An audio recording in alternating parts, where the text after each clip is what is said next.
Well, bad news, guys. At this exact moment in time, it looks like this Nazca mummy specimen is indeed missing. So let's talk about that in some other Nazca mummy news. So get in here. This is Jack with Cosmic Road. I talk about UFOs and the paranormal. Please hit like and subscribe and let me know what you think in the comments below. Okay, let's just get right to it. Okay, now we have bad news, guys. Bad news.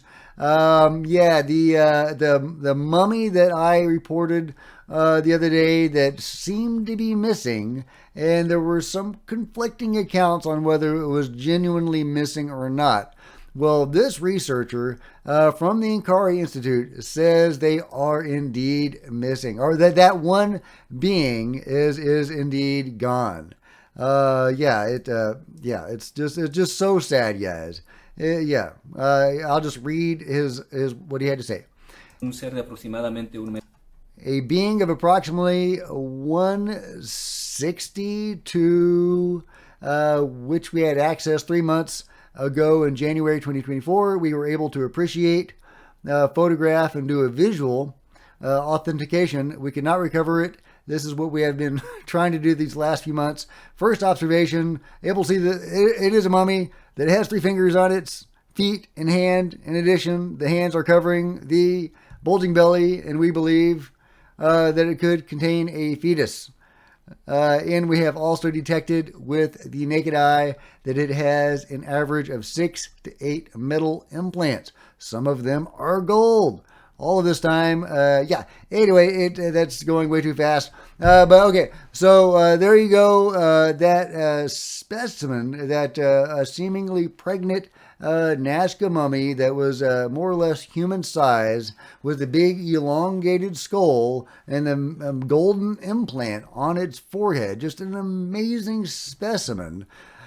Appears to be missing. They've been trying to recover it for 3 months. They were able to do some initial analysis on it, but I guess nothing in depth.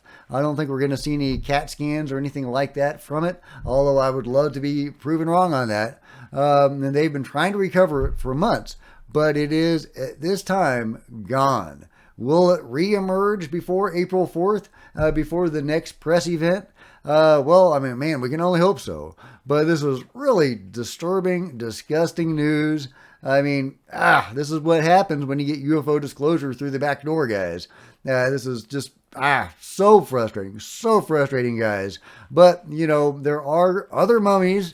Maybe they will present some new specimen that we haven't seen, or at least some new analysis on specimens that we have seen. Either way, I look forward to April 4th very much, but this is a bummer. But that's not slowing down J. Alberto, who is throwing down the gauntlet to Lou Elizondo. He says, land your sayings. I don't know what that means. The translation on these things are wonky. Land your sayings, Lou Elizondo, and join the U.A.P. non-human declassification of Mexico U.A.P. Between reforms to Mexican laws and DNAs of unknown origin from the tridactyls that walked this planet more than 1,000 years ago. Do you think that Lou Elizondo would join the investigation into the tridactyls? I tend to doubt it. I mean, that'd be super awesome. I love Lou. Lou is the man. But part of the burden of being the man is trying to make this stuff accessible to the mainstream.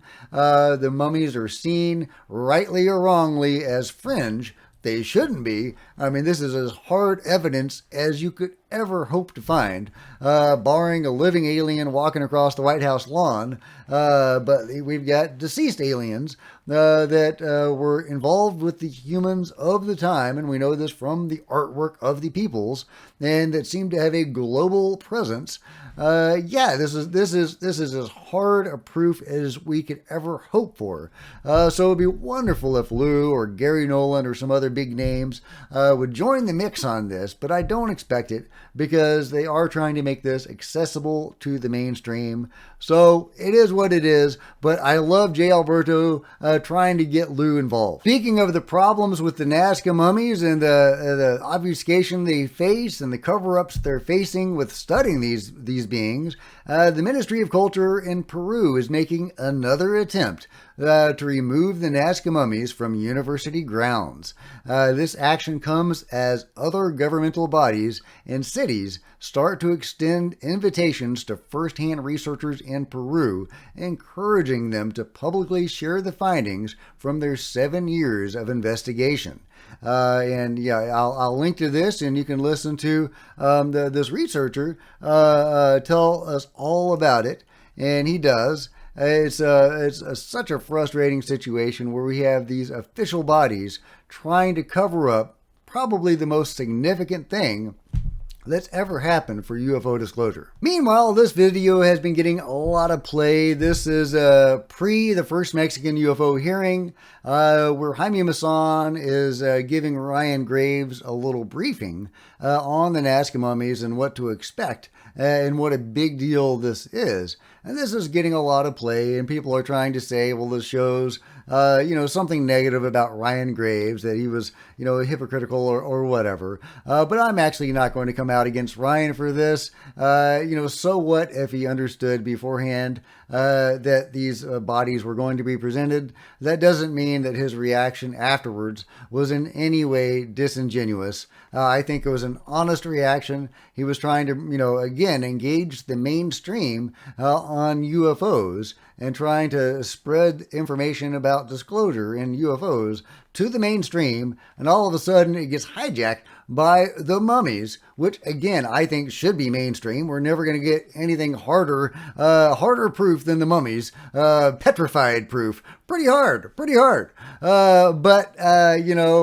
it is what it is. Ryan wasn't super happy about it, and I understand his reasons why, and I'm not going to sit here and blame him for his reaction. And so I kind of wish this video would stop getting so much play, and I'm not even going to bother playing it. But there you go. There's a brief rundown on the Nazca mummy. So what do you think about it all? Let me know in the comments below. And if you've enjoyed this video, please give me a big thumbs up and a big hit the subscribe button and the bell to be notified of future videos. You don't want to miss a thing. Join me on social media, Facebook and Twitter, links below. Love to see you guys there. If you wanted to support Cosmic Road in an even bigger way, consider grabbing a coffee mug or a t-shirt in the merch store below, or by becoming a channel member, because channel members are rock stars, and I really appreciate you guys' support. Meanwhile, there are plenty of other videos on the channel, and I'll see you guys next time. This is Jack with Cosmic Road, signing out.